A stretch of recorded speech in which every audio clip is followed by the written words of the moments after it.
Alors, aujourd'hui et vous voyez, on a une fréquence, de webinaire qui s'accélère, hein, parce que Sarah, c'était il y a 15 jours, le dernier. Alors on va pas pouvoir en faire tous les 15 jours, mais en tout cas, l'agenda nous a permis de le faire. Donc aujourd'hui, on a 4 invités, enfin 3 pardon. Marianne, Thibaut et Raphaëla qu'on va présenter, tout à l'heure. L'objet de l'échange de ce midi, c'est le private equity et le changement climatique. Comment s'engager? Donc on vous a préparé encore une fois, 1 heure de présentation, d'échange et des slides que vous recevrez à la fin du webinaire évidemment.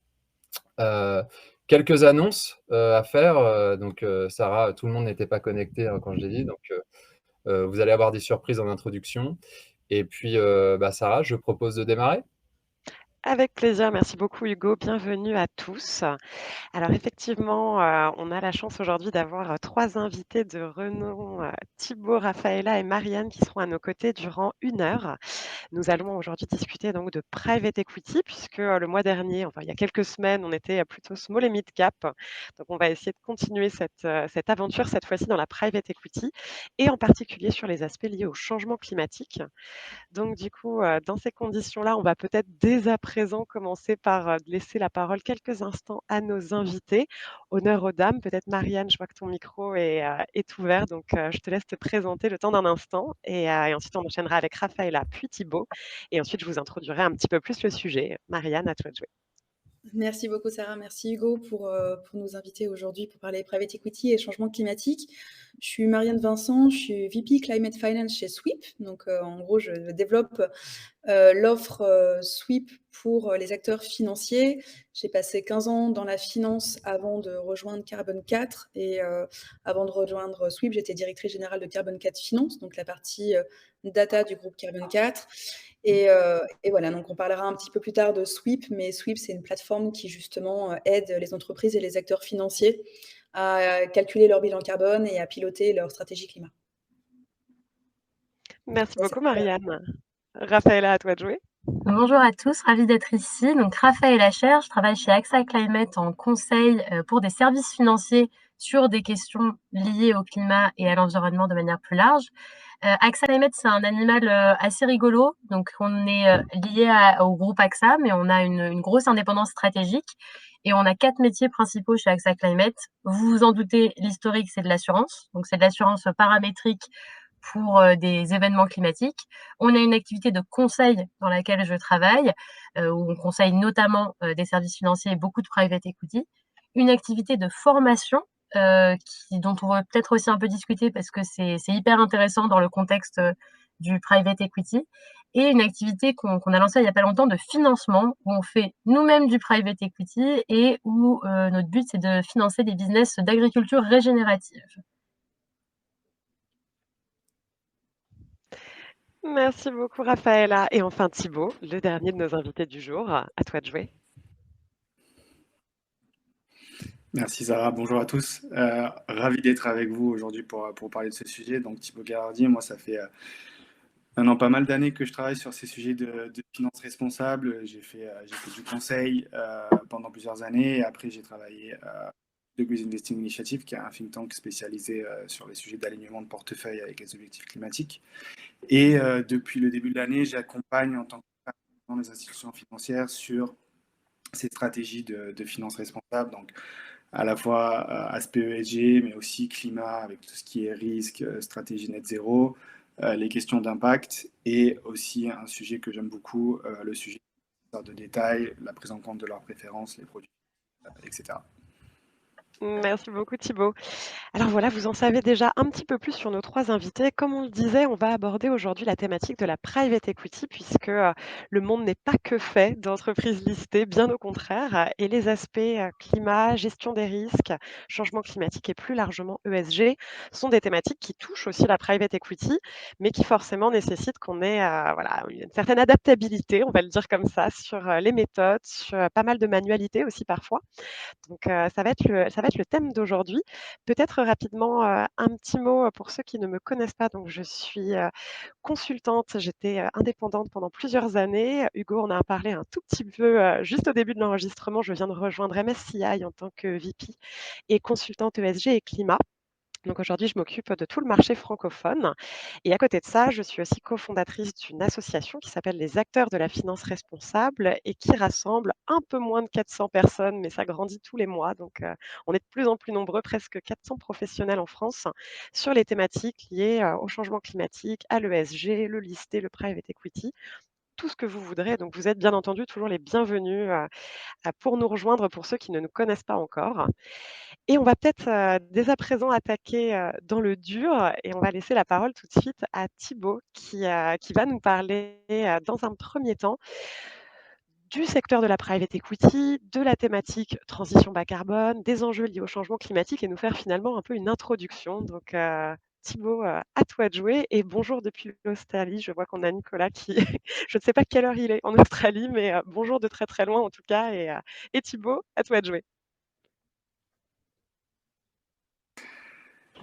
Super. Oui, la première partie, ça va vraiment être une introduction plutôt théorique qu'opérationnelle, parce que je laisserai Raphaëlla et Marianne rentrer dans les détails techniques. Mais j'étais vraiment content qu'on décide d'organiser ce webinaire, parce que je suis vraiment convaincu que le sujet climat est un vrai sujet pour le private equity, et que le private equity est un vrai sujet pour le climat. Et alors, pour commencer avec la première slide, je vais faire quelques petits rappels qui sont peut-être évidents pour certains, mais qui me semblent importants d'aborder. Est-ce qu'on peut passer à la slide suivante, s'il vous plaît? Super. Donc, on parle de changement climatique, évidemment, si on veut atteindre nos objectifs internationaux. On sait tous maintenant qu'on va avoir besoin d'une transition écologique qui soit à la fois massive et transformatrice. Massive parce que du coup, il va falloir réduire drastiquement les investissements dans certaines activités, en particulier les activités fossiles, et en parallèle, augmenter drastiquement les investissements dans la transformation de notre système énergétique et dans les activités vertes. Et j'aime bien ce graphique parce qu'il montre que au final, aujourd'hui, on est encore loin d'atteindre le zéro investissement dans les énergies fossiles. Par contre, en parallèle, si on veut vraiment atteindre nos objectifs climatiques, on se rend compte qu'il faudra 3 à 4 fois plus d'investissement dans les activités vertes, donc ce qui montre vraiment qu'il y a un enjeu de réallocation des flux financiers. Et transformatrice, parce qu'au-delà de cette réallocation financière, il va y avoir d'autres activités qu'il va falloir transformer en profondeur. Je pense notamment à l'automobile, à l'aviation, au transport maritime, etc. Il va vraiment falloir les accompagner dans leur décarbonisation, puisqu'on aura besoin de ces activités dans un monde à plus 1,5 ou à plus 2. Et là encore, ça veut dire besoin de financement pour transformer ces activités. Donc, si on passe à la slide suivante, je voulais aussi faire un autre rappel, c'est qu'au final, cette transition écologique, elle a un double impact en lien avec le private equity, la finance au sens large. Le premier, c'est que ça peut représenter un risque, et Raphaëlla en parlera plus en détail sur les aspects physiques, mais cette transformation qui va être plus ou moins brutale, elle va demander des adaptations. Et du coup, ça demande aux institutions financières de mettre en place des process de gestion des risques climatiques qui leur permettront de s'adapter à ces changements. Et de l'autre côté, cette transition, comme je disais, elle va avoir besoin d'une réallocation et de mettre l'argent au bon endroit. Et donc, les institutions financières ont un rôle à jouer, ont une contribution climatique. Et je voulais faire en fait ce rappel sur ces deux sujets de matérialité.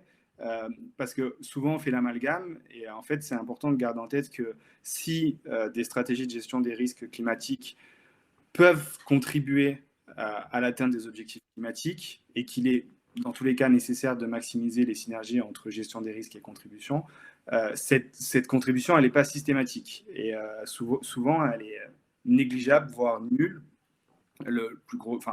L'exemple le plus significatif, c'est je sors de l'actionnariat d'une entreprise fortement émettrice, je dirige mon position climatique, mais ma contribution à la lutte contre le changement climatique, elle est probablement nulle, puisque de toute façon, cette entreprise va continuer à opérer, va trouver de nouveaux actionnaires, et du coup, en termes de vraiment d'impact dans l'économie réelle, on a une contribution qui sera probablement très faible.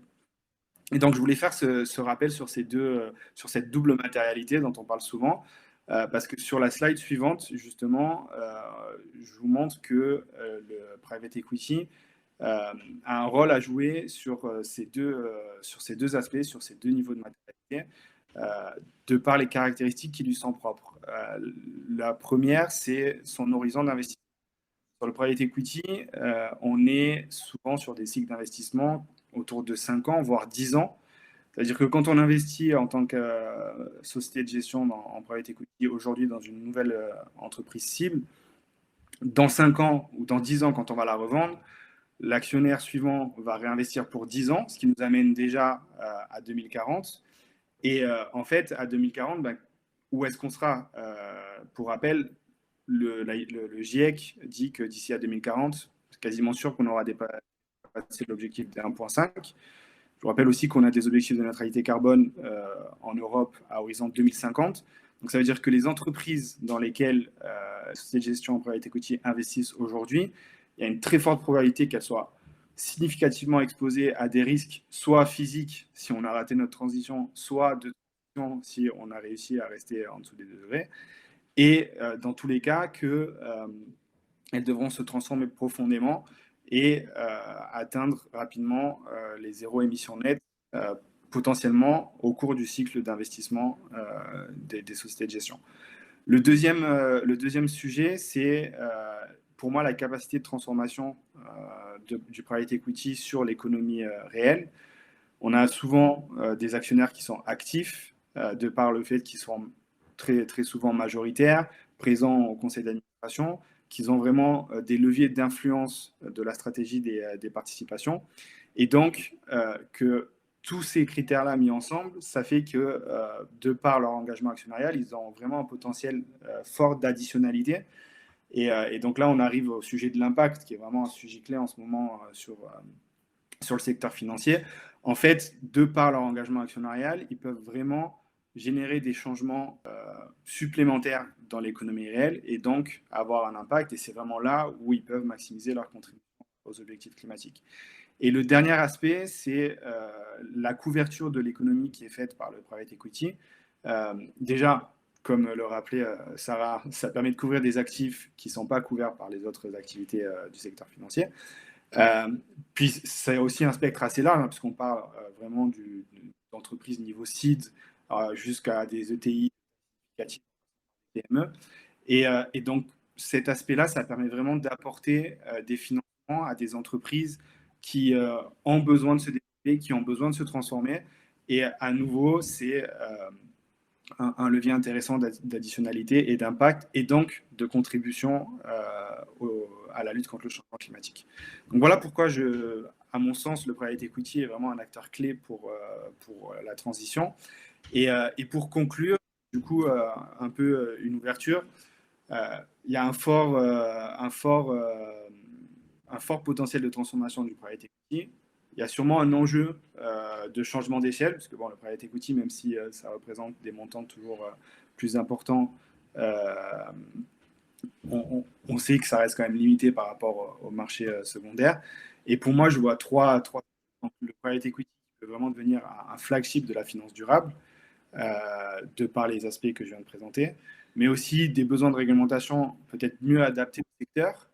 C'est vrai que typiquement, on prend la taxonomie des activités vertes, beaucoup de secteurs couverts par le private equity qui ne sont pas dans la taxonomie européenne. Donc, est-ce qu'un fonds de transition dans le private equity, comment il s'inscrit dans ces sujets réglementaires? Et un autre sujet qui est assez important pour moi aussi, c'est on sait qu'il y a de plus en plus d'investisseurs de détail qui veulent avoir de l'impact. Et de par ce que j'expliquais précédemment, le private equity peut vraiment leur permettre d'avoir de l'impact en tant qu'investisseur. Or, leur accès aux produits equity reste très limité pour des questions de risque, des questions de réglementation. Donc, il y a sûrement des enjeux à adresser autour de ce sujet-là également. Voilà de mon côté, et je vous repasse la Merci beaucoup Thibaut. Alors, effectivement, je pense que c'est une bonne introduction, une bonne entrée en matière. J'en profite, pour vous inviter, pour, tous les participants à faire comme Antoine qui a commencé à déjà nous poser une première question dans le chat.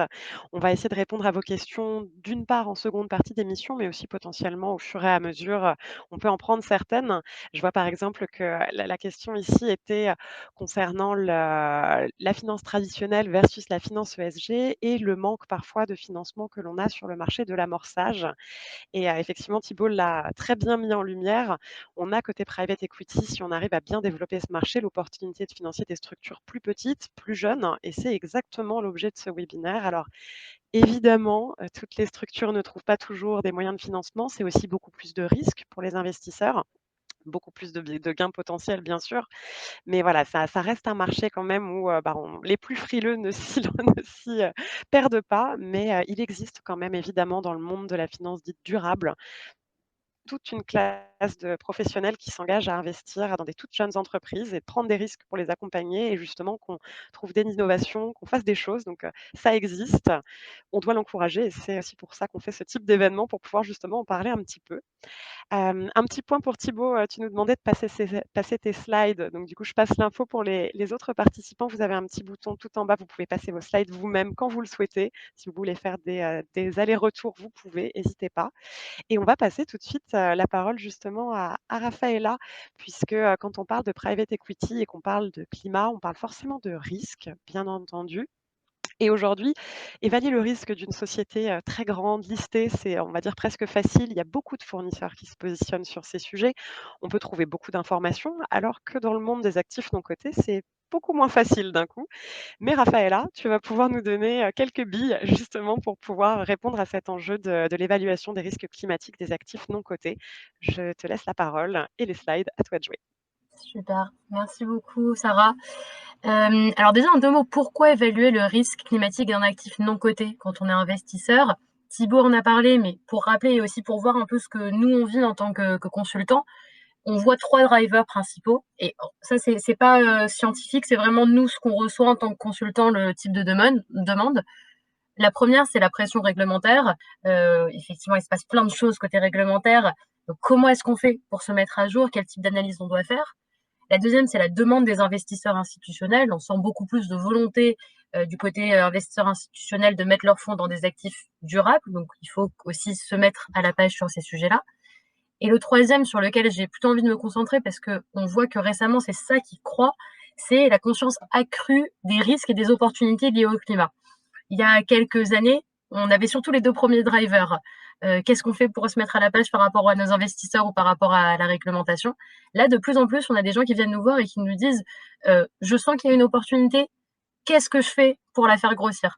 Je sens qu'il y a un vrai risque business, comment je fais pour le comprendre?» Donc nous, on est hyper, satisfaits aussi de ce changement parce qu'on a l'impression que ça s'inscrit beaucoup plus dans le cycle business des investisseurs par rapport à ce que ce soit des pressions externes, disons. Donc, comment est-ce qu'on fait concrètement? Nous, chez AXA Climate, on va regarder 2 choses. Surtout, on va regarder les risques physiques et les risques et les opportunités liées à la transition, avec derrière l'idée du framework TCFD, Task Force for Climate Financial Disclosure. Donc, risques physiques d'un côté, donc on va évaluer l'impact des phénomènes climatiques aigus et chroniques sur l'entreprise et également sur ses parties prenantes. Et risques et opportunités de transition, on va regarder l'impact des changements réglementaires, des changements de marché et technologie et l'impact réputationnel. Pourquoi je marque le cas de la TCFD ici? C'est parce que l'idée de ces analyses, c'est pas d'avoir une analyse de risque climat déliée du reste de l'entreprise, c'est vraiment d'avoir quelque chose qui s'inscrit dans la vie de l'entreprise et c'est vraiment ce qu'implique le TCFD, qu'on a à la fois du reporting sur les métriques, sur le système de risk management, sur la gouvernance, sur la stratégie. L'idée, c'est vraiment d'intégrer ces risques au cœur de tous ces piliers de l'entreprise. Avec ça, on va identifier les risques de perte de valeur, on va promouvoir des décisions d'investissement qui sont mieux informées, mais aussi on va augmenter la résilience et la valeur de l'entreprise en étant capable de saisir les leviers de création de valeur. Donc, je vais un peu me focaliser sur ces 2 piliers, risque physique et opportunité de transition, pour vous donner quelques billes, pour vous expliquer comment est-ce que concrètement on fait pour un actif non coté. Donc, risque physique, c'est un peu notre spécialité chez AXA Climate, c'est avec ça qu'on a commencé.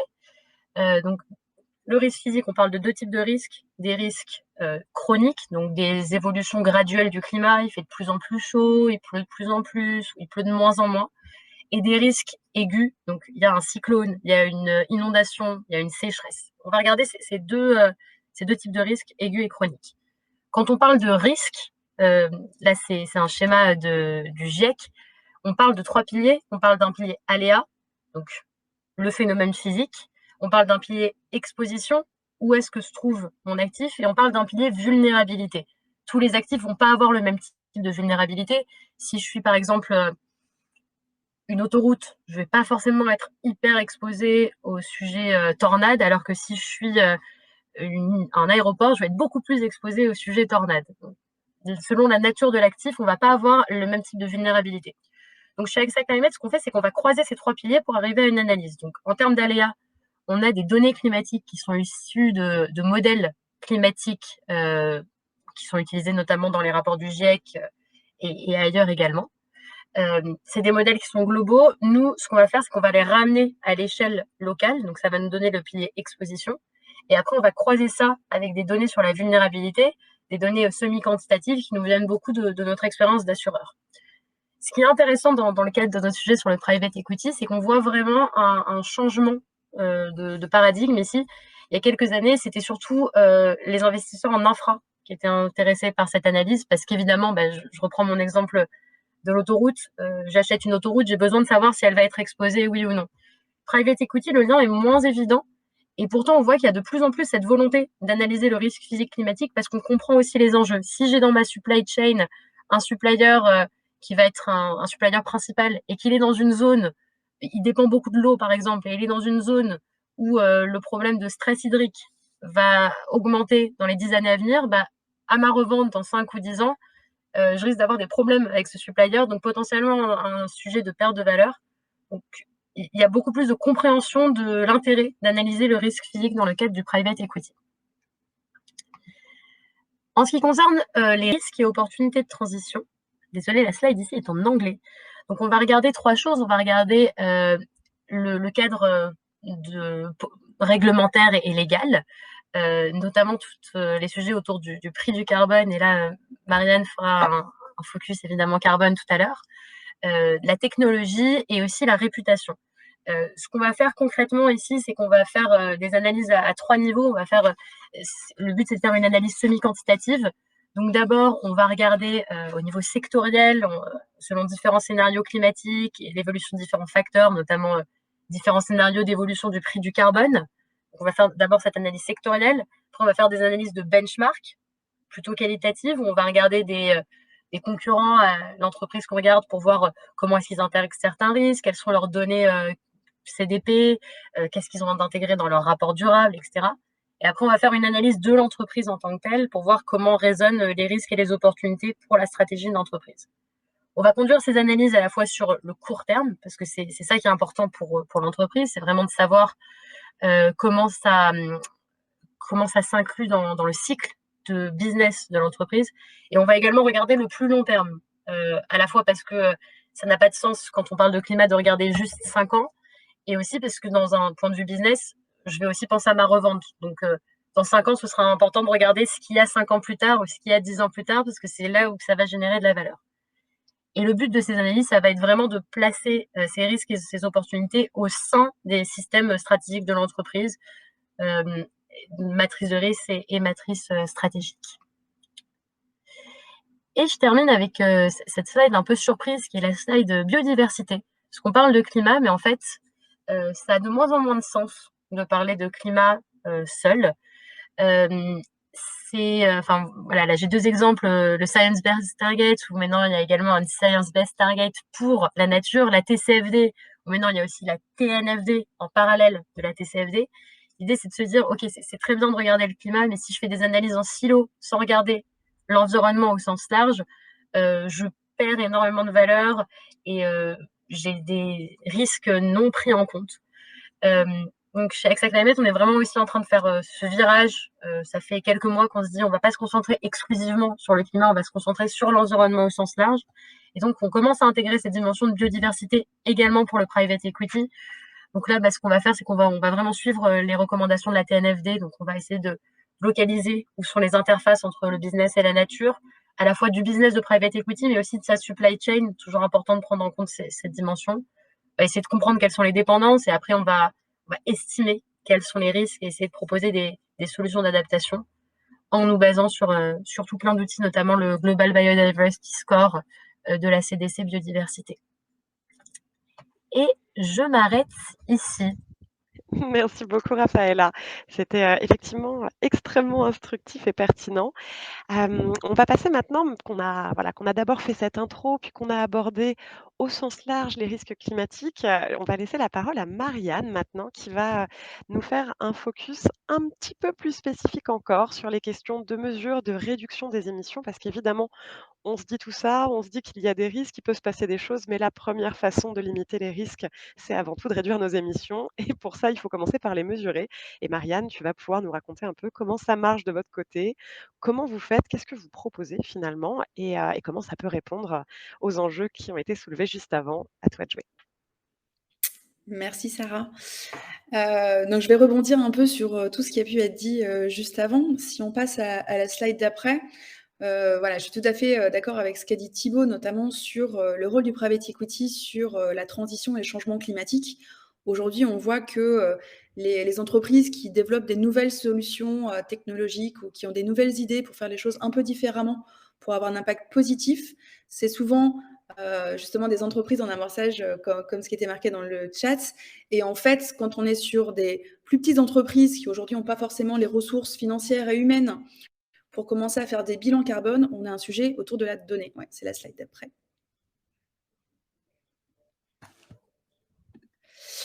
On a un sujet sur la donnée, parce qu'en fait, autant sur le monde du listé, il y a pléthore de fournisseurs de données ESG, mais dès qu'on va s'adresser au private equity sur la partie mesurer les émissions des participations, mesurer l'empreinte de mon portefeuille, on a un souci de comment récupérer l'information, comment la consolider, et ça devient vraiment un casse-tête, en tout cas pour les fonds de private equity aujourd'hui, en fonction des différentes classes d'actifs, donc private equity, private debt, infra, immobilier, et en fonction de la maturité des participations, comment je fais aujourd'hui en fait pour mesurer mon empreinte et comment je fais pour la réduire.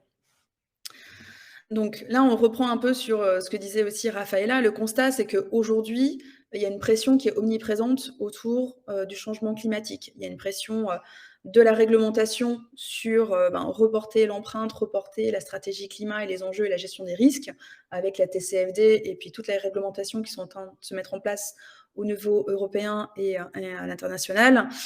Pression des investisseurs en haut et en bas sur développer des fonds thématiques autour de l'environnement, du changement climatique, et puis aussi maintenant sur la biodiversité. Enfin voilà, de nouvelles thématiques qui sont en train d'émerger, mais il y a une vraie demande en tout cas d'avoir cette action-là. Donc comment je fais moi au niveau de mon fonds de private equity pour répondre à tout ça si je n'ai pas de données, si je ne sais pas mesurer. Donc voilà, c'est ça un vrai problème, tant pour les participations qui n'ont pas forcément les moyens de faire un bilan carbone, que pour les sociétés de gestion qui aujourd'hui, en fait, envoient des fichiers Excel par mail un peu partout pour essayer de trouver de l'information et se retrouvent à consolider tout ça pour avoir une information qui est agrégée. La solution, et c'est pour ça que Sweep a été créé, c'est d'avoir un outil qui va permettre justement d'automatiser la collecte d'informations, d'avoir une approche très cohérente sur le calcul de l'empreinte carbone, et puis surtout un outil de pilotage de toute la stratégie climat, donc nous ce qu'on appelle le Climate Journey, depuis je mesure mes émissions, je définis des trajectoires, je les pilote, donc je réduis mes émissions, j'aide aussi ma chaîne de valeur à réduire ses émissions, donc par exemple pour les investisseurs, c'est sur la partie entreprises en portefeuille, donc comment je les accompagne pour réduire leurs émissions, et c'est exactement ce que Thibaut disait sur le rôle d'ambassadeur et des investisseurs sur accompagner économiquement leurs entreprises en portefeuille, mais aussi les accompagner sur leur transition, donc leur offrir un outil pour pouvoir commencer leur climate journée et réduire. Et après, le troisième pilier qui est sur la plateforme, c'est comment je contribue à la neutralité planétaire en finançant des puits de carbone ou des projets d'évitement de séquestration de carbone.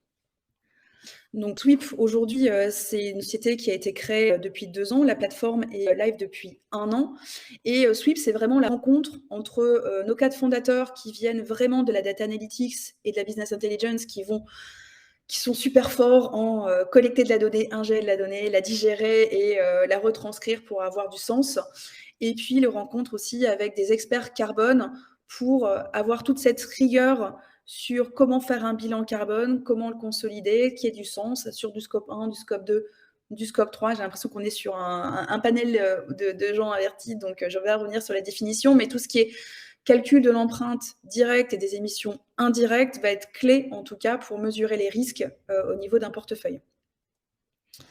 Donc aujourd'hui, on est une société aussi B Corp et une entreprise à mission en France, parce que dans les statuts de Sweep et ce qui est écrit sur notre mission, c'est de réduire les émissions à large échelle pour justement accompagner les entreprises et les acteurs financiers à identifier les émissions, les principales sources d'émissions et à piloter leur trajectoire de réduction. Donc pour nous, on va vraiment adresser tous ces piliers depuis je comprends où est mon business model. Et comme disait Rafaela, nous, en fait, sur la plateforme, on va essayer d'organiser un maximum sur, je comprends d'un point de vue opérationnel comment est organisé mon fonds de gestion, par exemple, ma société de gestion, avec mes différentes thématiques d'investissement, mes différents fonds et mes participations. Les identifier comme si je pilotais d'un point de vue économique mon activité. D'un point de vue de performance financière, je vais aussi avoir la performance climat pour retrouver ces différentes informations. Une fois que j'ai organisé ça, je vais pouvoir commencer à mesurer et automatiser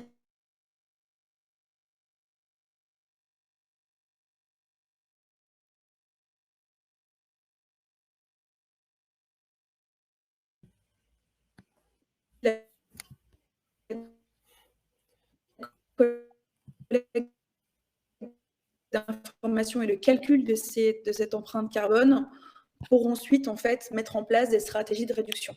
On voit justement dans le à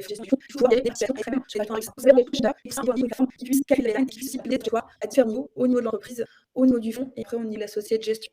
Donc tout ça, ça va être disponible sur la plateforme depuis l'organisation, la mesure, la réduction, la contribution, parce qu'on va proposer aussi tout un catalogue de porteurs de projets sur le financement de puits de séquestration. Si vous avez aussi, si vous financez au niveau de votre fonds de private equity des projets nature-based solutions, etc., qui permettent aujourd'hui de séquestrer, c'est aussi des choses qu'on peut importer sur la plateforme pour avoir tout au même endroit. Pour avoir une trajectoire net zéro, il faut réduire ses émissions, mais aussi contribuer à la neutralité planétaire. Et souvent, c'est organisé en silos. Et là, sur la plateforme, on va pouvoir tout avoir au même endroit.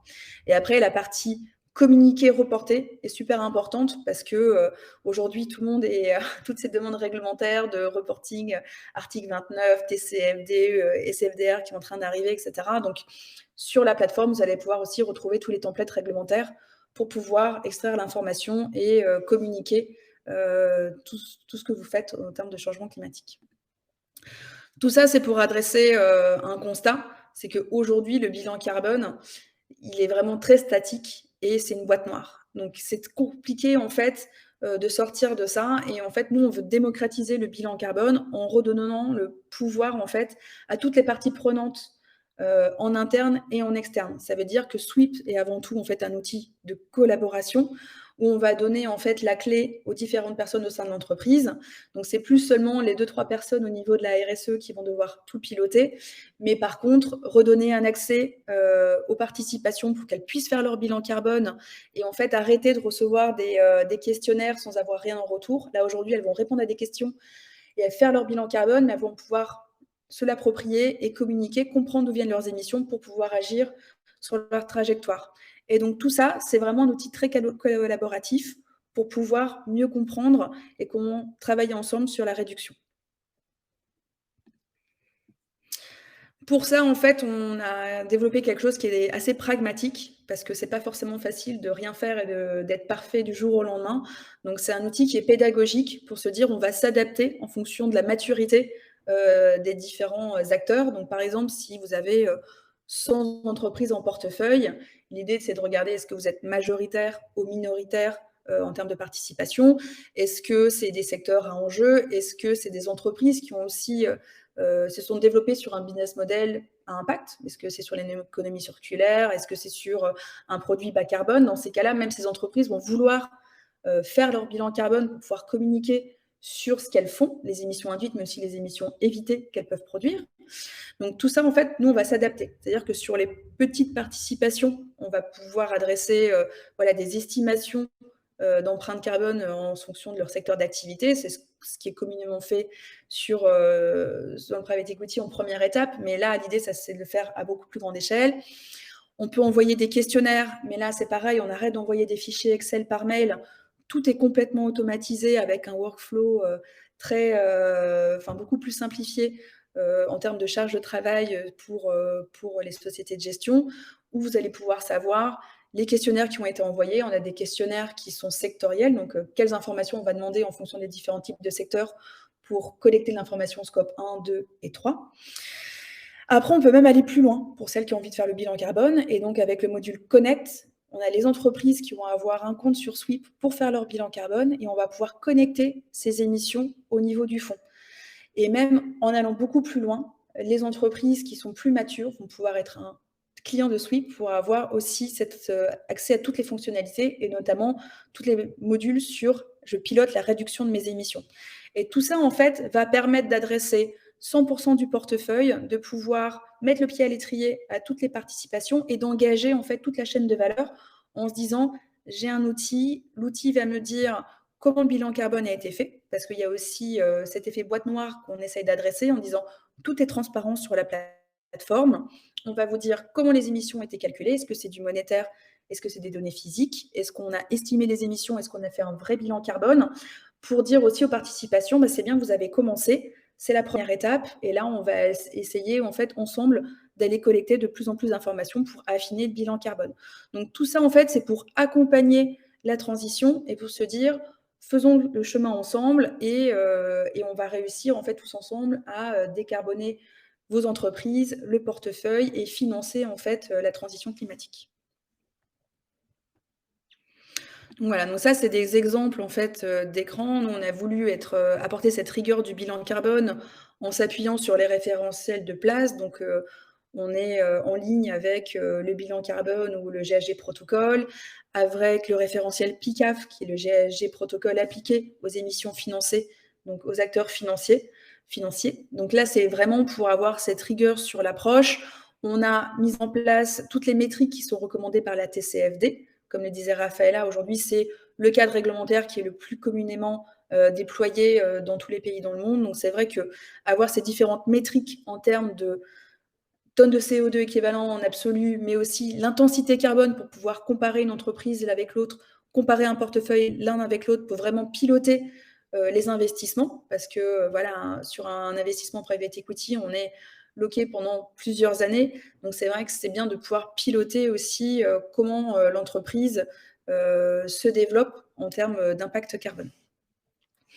Après, ça, c'est un exemple de trajectoire. L'idée, c'est de vraiment pouvoir actionner ça et au-delà de la target net zéro à 2050, pouvoir se fixer des targets intermédiaires pour pouvoir arriver à cet objectif. Aujourd'hui, c'est un peu clé parce qu'il y a énormément d'alliances qui ont été développées, les Net Zero Asset Owner Alliance, Net Zero Asset Manager Alliance, etc., etc.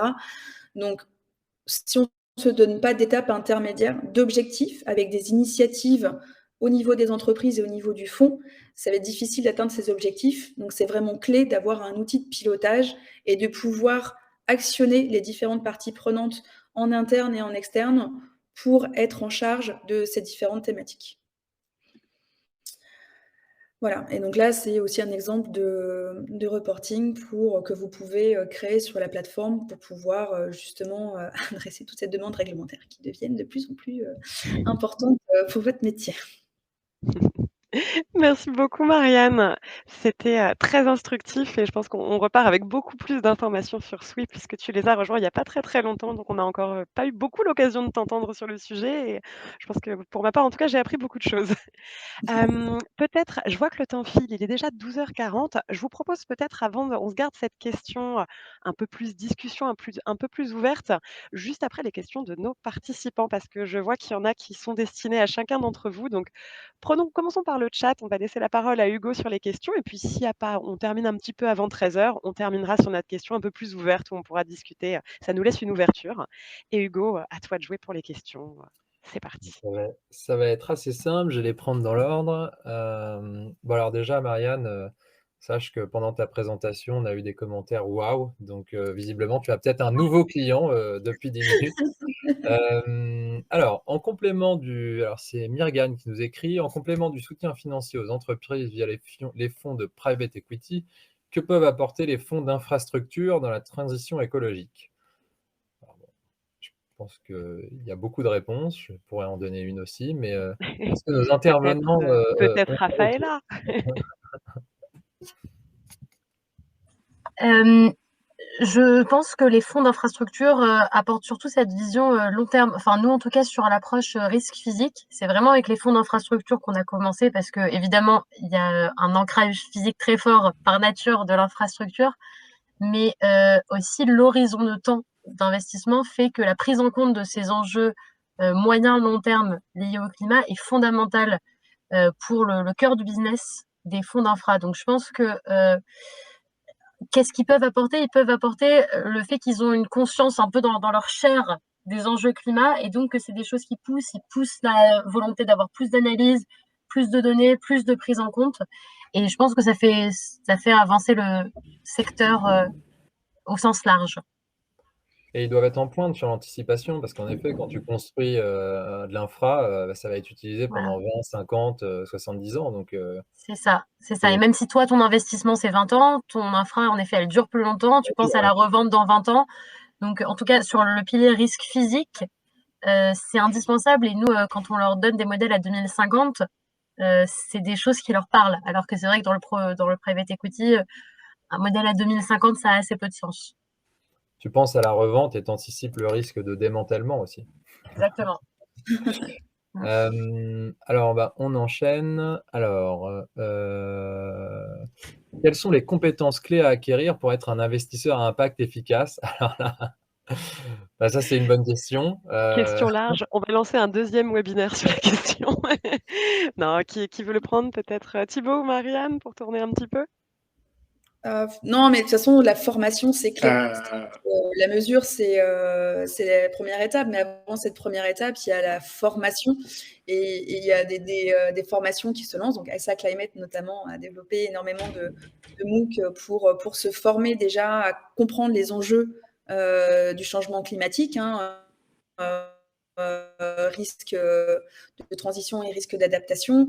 Et puis vraiment la formation pour bien comprendre à tous les niveaux et sur effectivement qu'est-ce que je dois prendre en compte quand je développe un nouveau produit, qu'est-ce que je dois prendre en compte quand j'investis dans telle entreprise de tel secteur. Donc ça, c'est vraiment clé. Après, voilà, il y a Carbon Cap aussi a développé des modèles de formation. Donc, il y a des choses qui sont disponibles maintenant et c'est vraiment clé, la formation. Après, Thibaut, je te laisse compléter. Pardon, je t'ai coupé. non, je te rejoins totalement. J'irai même en plus loin, c'est-à-dire que tu parles de formation sur les sujets climat. Je pense qu'il faut aussi comprendre qu'est-ce que ça veut dire avoir de l'impact quand on est un investisseur. Ça ne veut pas juste dire investir dans des entreprises qui ont de l'impact, ça veut dire à son niveau activer des leviers en tant qu'investisseur qui peuvent vraiment changer les pratiques des entreprises dans lesquelles on investit. Et en fait, il y a très peu d'acteurs qui comprennent vraiment ces subtilités-là. Et je pense que si on veut être un investisseur à impact, il faut se dire, OK, moi, en tant qu'investisseur, je veux changer les choses. Et donc, je vais apporter du capital à des taux plus faibles en contrepartie d'une meilleure performance environnementale. Je vais faire de l'engagement actionnarial et prendre des engagements vraiment avec pour leur dire, voilà, vous devez changer telle pratique. Je vais apporter du capital. On parlait de l'amorçage. c'est super important. Je vais apporter du capital à des entreprises qui n'auraient pas eu accès à du capital si j'avais pas été là. Ben là, j'ai de l'impact parce que voilà, je vais permettre de développer des solutions qui peuvent vraiment et qui peuvent nous permettre d'atteindre les objectifs climatiques. Je me permets de, Absolument, Thibaut. je me Vas-y, permets de dire Marianne, un je t'en mot prie. aussi. Ah ben, Marianne parlait de nos formations et je me permets de faire un peu de pub. J'ai vu que Anne de France Invest était en ligne. On a lancé une formation avec AXA Climate, donc une formation de l'école de la finance durable et du climat, où on parle à la fois des enjeux du climat, qu'est-ce que ça veut dire le changement climatique, c'est quoi les fondements scientifiques, etc. Et nous, enfin, on a la croyance que c'est fondamental de comprendre pour agir. Et autre module de formation, et je fais un clin d'œil à Sarah parce que c'est elle qui a grandement écrit le script de cette formation sur ça veut dire quoi la réglementation financière verte, qu'est-ce qu'on va devoir faire, etc. Et je renvoie aussi la balle de la publicité à Marianne sur Thibaut parlait de il faut accepter parfois d'avoir un peu moins de retours pour avoir plus d'impact. Hyper important, mais hyper important pour ça d'être capable de mesurer l'impact, de le quantifier, d'avoir un suivi très très clair. Et pour ça, les outils type Sweep qui permettent d'avoir cette vision claire, quantifiée, transparente, c'est indispensable. Je vais même merci aller un petit beaucoup, peu plus loin. Raphaëlla. Oui, quelle promo. Si je peux.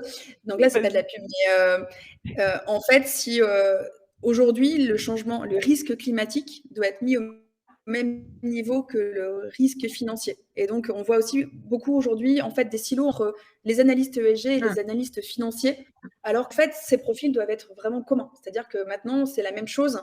Et donc, aujourd'hui, il faut être capable de regarder sur, OK, j'ai plus d'impact, j'ai moins de retour, mais c'est où est-ce que je place mon financement pour la transition. Donc, ça fait partie de différentes métriques comme les émissions évitées ou les mêmes émissions négatives ou les dividendes climat qui sont en train d'être mis en place avec Time for a Planet. Mais en fait, il y a toute cette notion aussi de pour avoir de l'impact, il faut mesurer, mais il faut aussi que ça s'intègre complètement dans l'organisation et dans les réflexions d'un investisseur quand il fait sa due diligence.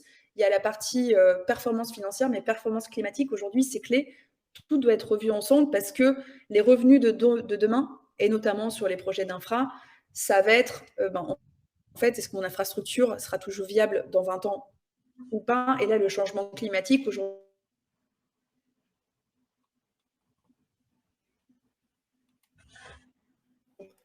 Marianne, Ouais, on a perdu Marianne. plus le optionnel. changement Et ça doit être climatique, vraiment intégré complètement dans l'analyse de risque et plus comme ah mince. voilà. Le changement climatique qui génère du vent chez toi a impacté Moi, je ta peux vous connexion voir. internet. Ouais, aïe, aïe, aïe. Ça va revenir. Il y a peut-être un instant de lag avant qu'on la retrouve. Peut-être, le temps que Marianne revienne et qu'on arrive à avoir la fin de sa phrase, un mot complémentaire effectivement, parce que Marianne met le doigt sur quelque chose de très intéressant qui est, le sens aussi de nos investissements et aujourd'hui la course aux ultra performances dans la private equity. Je rentre aujourd'hui, je sors dans 2 ans, je fais 150 et puis, on verra bien ce qui se passera dans 10 ans, c'est plus mon problème. Ce monde-là est probablement en train de tourner la page justement et aujourd'hui on a des investisseurs qui recherchent aussi à rester plus longtemps dans les participations, à les accompagner au plus long terme, à leur laisser plus de temps pour atteindre le succès et à pas avoir des ambitions, qui sont forcément, si elles sont si exceptionnelles que ça, parfois aussi au détriment de la planète, du climat, du social et il y a une efficience finalement, on parlait avant seulement d'efficience risque-rentabilité. Bah, il y a aussi aujourd'hui une efficience risque, rentabilité et enjeux climatiques, sociaux, sociétaux et la private equity est en première ligne pour pouvoir répondre à ces sujets-là. Surtout sachant que de façon opérationnelle, rappelons que, voilà, un investisseur en private equity est rempli des due diligence, il invite les entreprises à répondre à des exigences avant d'investir et plus ces exigences sont élevées, plus les entreprises bougent donc il y a beaucoup, beaucoup à faire et Marianne, je crois que tu es revenue, donc je te laisse la parole si tu veux Oui, finir ta vous phrase. voyez, en fait. C'est fini. Ouais, en tout cas, la conclusion, c'est risque climatique, risque financier, pareil, tout en même temps. Merci beaucoup, ouais. Hugo, à toi de jouer si tu veux Bah, qu'on prenne une autre question. si on enchaîne, donc Antoine nous a demandé une liste de structures de financement. Donc, tu l'as invité, Sarah, à se rapprocher de France Invest. Et puis, évidemment, c'est disponible sur Internet, hein. Nous-mêmes, on est en train de faire une levée de fonds, c'est notre deuxième. c'est très facile de trouver ça, soit sur internet, soit, par des spécialistes. Alors ensuite, on a eu un débat. Quid des data en private equity? Bah, écoute Marianne, on va partir du principe que tu y as répondu. Si c'est pas le cas, mince, j'ai raté mon exposé.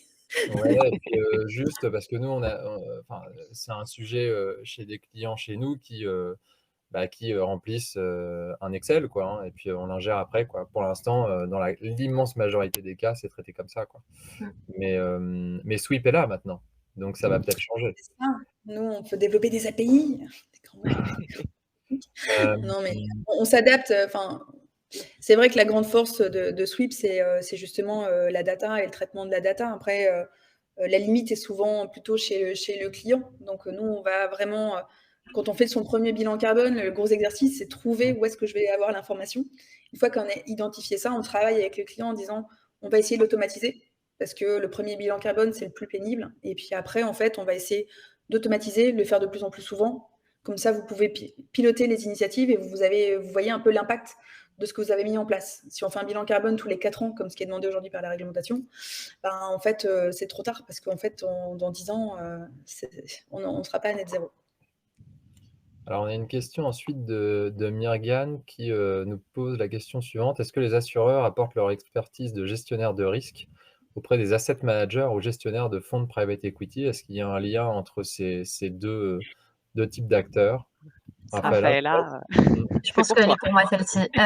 C'est intéressant, c'est hyper intéressant comme question. Quand on parle de risque climatique, il y a un peu un débat, quasi philosophique entre ce qu'on fait dans finance conseil et ce qui est fait en assurance, qui est celui de l'horizon de temps.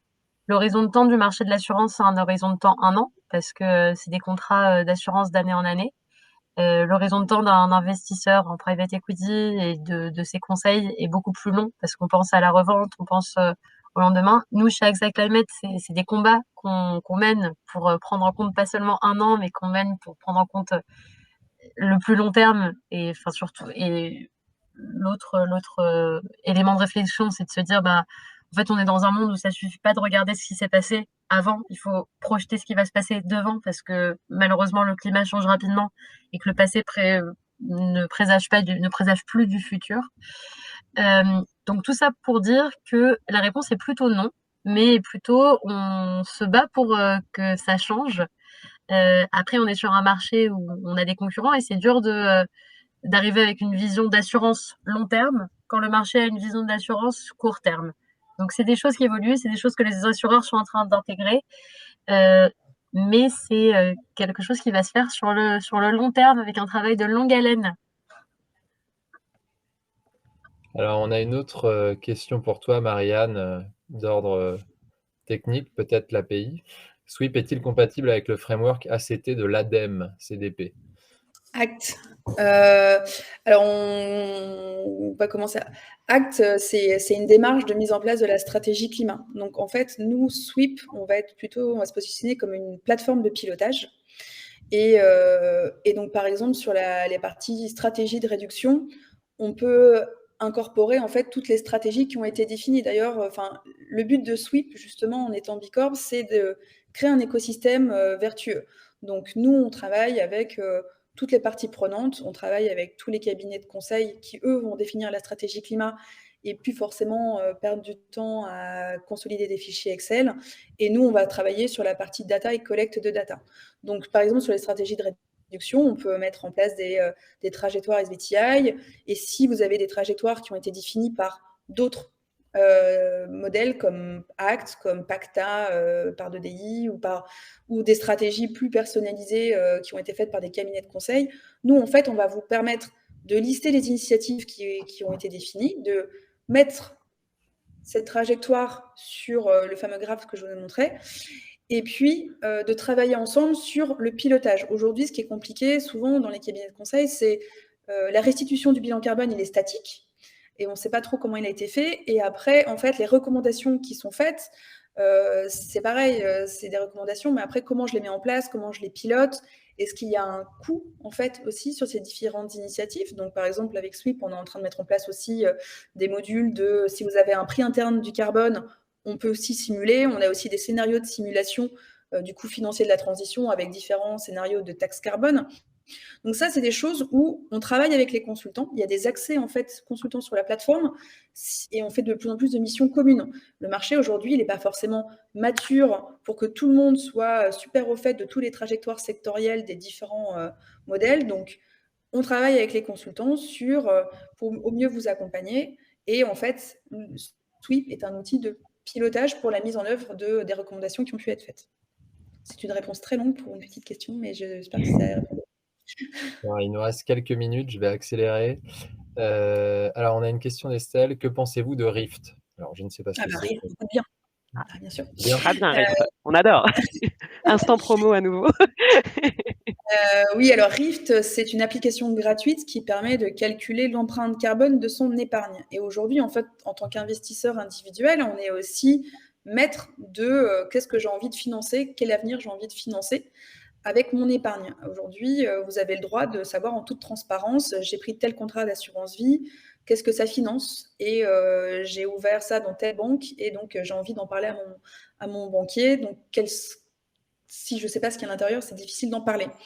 Et donc, Rift utilise notamment les données de DI, les données de Carbone 4 Finance sur la partie empreinte carbone, a lancé aussi l'empreinte biodiversité avec les données de Carbone 4 Finance. Donc, c'est un projet avec lequel j'avais travaillé avec Léo Garnier quand j'étais avant chez Carbone 4 Finance. Donc, ça permet déjà de pouvoir savoir en toute transparence quel est l'impact de mon épargne. Aujourd'hui, on est à 11 tonnes, entre 10 et 11 tonnes de CO2 par personne en France, et on doit être à 2 tonnes pour atteindre les trajectoires de l'accord de Paris. En gros, si déjà, rien qu'avec mon épargne, j'ai 10 tonnes, je peux mettre tout ce que je veux en place, être végane, arrêter de prendre l'avion, arrêter de faire du shopping compulsif, je vais avoir un souci déjà avec mon empreinte carbone de mon épargne. Donc Rift, oui, j'en pense beaucoup de bien, mais je suis un peu biaisée. Donc, Non, avis partagé, Marianne, avis partagé. Et peut-être pour compléter, donc je rejoins Marianne, hein, Rift est super. Moi-même, quand j'étais chez Tudia, j'ai beaucoup bossé avec Léo. Mais ça nous ramène un peu, Sarah, à ce qu'on disait lors du webinaire sur le côté investisseur de détail. Rift, c'est une étape de l'approche. Ça permet de savoir où est-ce qu'on met son argent et de se dire, OK, si je vais au travail en vélo, j'ai peut-être pas forcément envie que mon argent finance Total, Air France et Peugeot. Après, tout à l'heure, on posait la question de l'impact. C'est une deuxième étape, c'est-à-dire que, OK, c'est pas parce que je décide de plus être exposé à ces entreprises-là que je vais forcément avoir de l'impact. Et en plus, ça tombe bien, alors on va croire qu'on fait que faire de la promotion pendant ce webinaire, mais Rift est étroitement lié à l'ITA. Et justement, c'est l'étape d'après, c'est-à-dire, OK, au-delà de retirer mon argent de là où ça pollue, j'essaie de le mettre dans des solutions d'investissement qui vraiment peuvent changer et transformer l'économie réelle. Et par exemple, sur des plateformes comme ITA, on va financer des petites entreprises qui sont vraiment des entreprises à impact et où notre argent va vraiment générer du changement. C'est vraiment l'étape d'après. Et moi, j'encourage tous ceux qui utilisent des solutions comme Rift à penser encore plus loin et se dire, OK, je sais quelle est mon empreinte. Après, qu'est-ce que je fais pour vraiment avoir de l'impact et avoir cette approche vraiment holistique. Absolument, c'est la suite de l'aventure et effectivement, on rappelle toujours que ça reste pour le grand public des investissements parfois risqués, mais si on veut avoir de l'impact, il y a beaucoup de boîtes en amorçage qui sont chez l'ITA, qui attendent des moyens de financement pour pouvoir changer les choses et on dit bonjour du coup à Eva Sadoum pour ce petit coup de promo. Elle n'est pas avec nous, mais elle saura peut-être qu'on a fait un peu de promo. Et Hugo, peut-être une dernière question. Je vois qu'il est à 12h58, on va même finir dans les temps pour une fois. Alors, écoute, une question peut-être d'Eliott. Par rapport à la réglementation SFDR, que propose précisément Sweep? L'acteur envoie son portefeuille et Sweep récolte la data et calcule les différents PAI, ou bien est-ce à l'acteur de collecter les données? Très intéressant, et la question m'intéresse, la réponse m'intéresse. Tout à fait. Aujourd'hui, il y a un sujet, c'est que donc les PAI, c'est les indicateurs qui vont être demandés dans le cadre de la réglementation SFDR sur différents critères, donc de E, S, G, avec un certain nombre de critères. Sur le listé, beaucoup d'acteurs extra-financiers proposent déjà des solutions. Là, l'idée, c'est que, par exemple, si on prend les PAI sur les émissions carbone, c'est des calculs de tonnes de CO2, en tonnes de CO2 absolues, en termes d'intensité carbone, l'énergie, etc. Donc ça, c'est des données qu'on va collecter, nous, de toute manière, pour faire le bilan carbone. Donc ça, c'est des données qui sont déjà sur la plateforme et qui vont pouvoir être extraites automatiquement.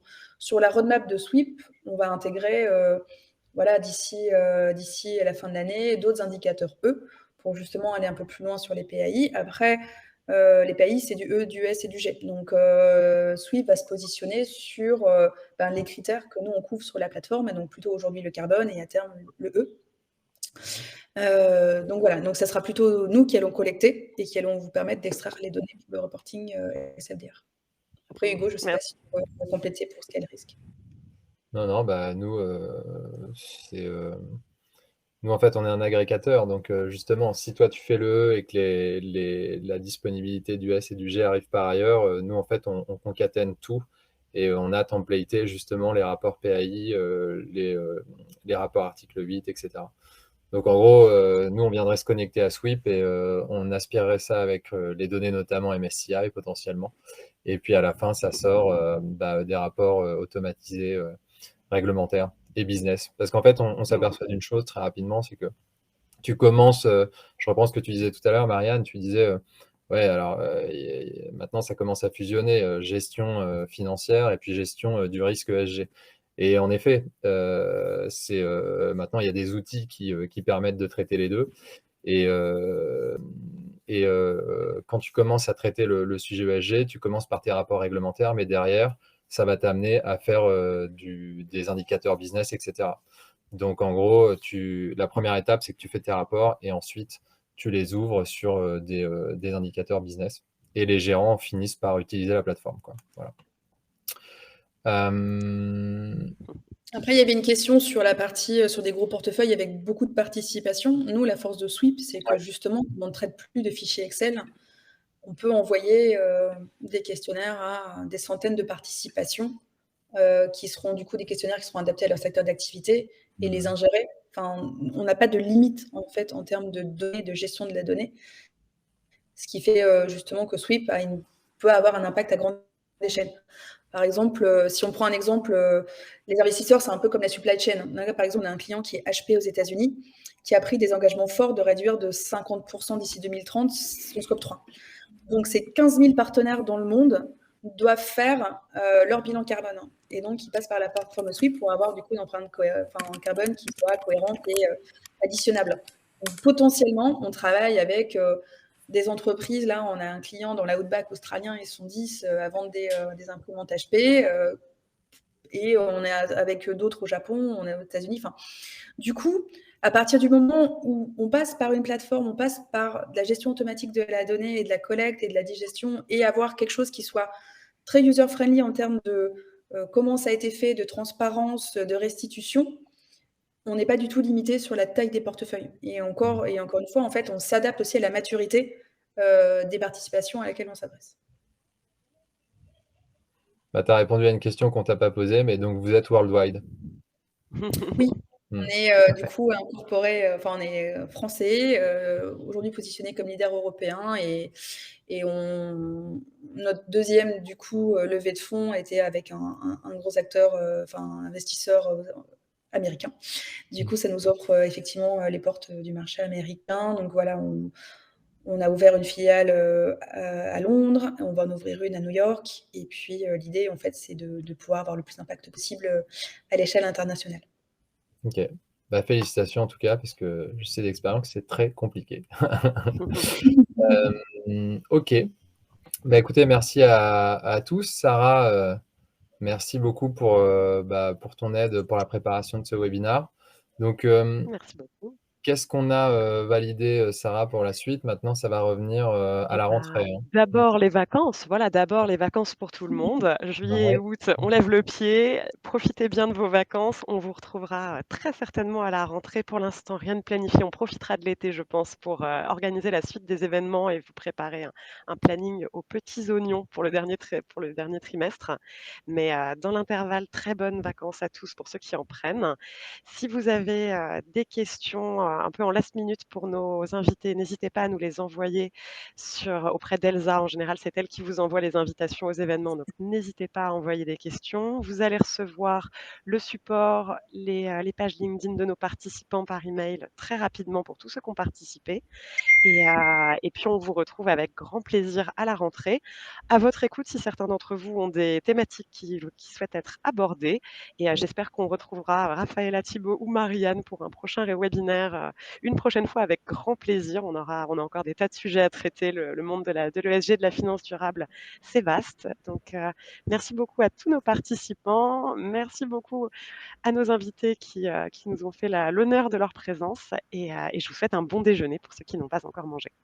Merci à tous. Bonne journée à tout le monde. Merci Merci. à tous. Merci Hugo. Merci à À tous. bientôt. À très vite. Au revoir. Au revoir.